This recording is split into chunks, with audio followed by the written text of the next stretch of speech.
गणेशाय नमः। श्री उमा महेश्वराभ्यां नमः। श्री सीतारामाभ्यां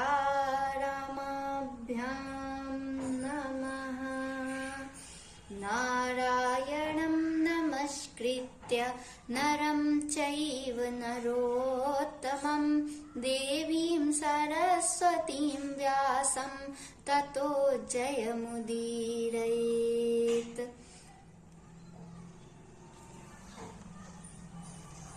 अथ श्री ब्रह्म वैवर्त पुराण गणपति खंड।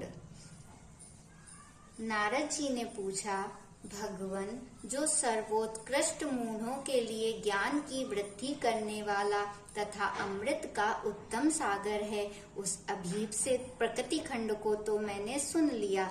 अब मैं गणपति खंड को, जो मनुष्यों के संपूर्ण मंगलों का भी मंगल स्वरूप तथा गणेश जी के जन्म वृत्तांत से परिपूर्ण है, उसे मैं सुनना चाहता हूँ।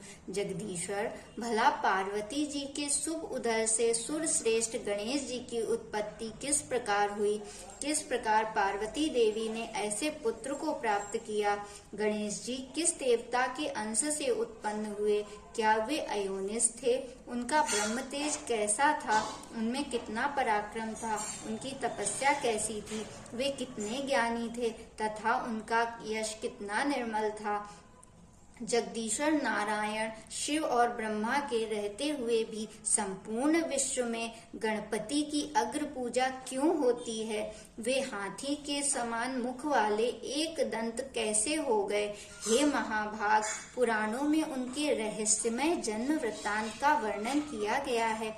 आप उस परम मनोहर तथा अत्यंत विस्तृत चरित्र को पूर्ण रूप से वर्णन कीजिए, क्योंकि उसे सुनने के लिए मुझे परम कौतूहल हो रहा है।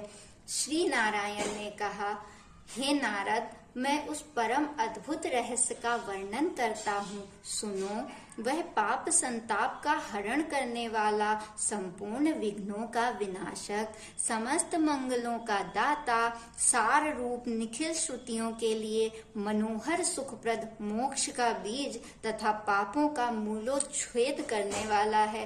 दैत्यों द्वारा पीड़ित हुए देवताओं की तेजो राशि से उत्पन्न हुई देवी ने दैत्य समुदाय का संहार कर डाला।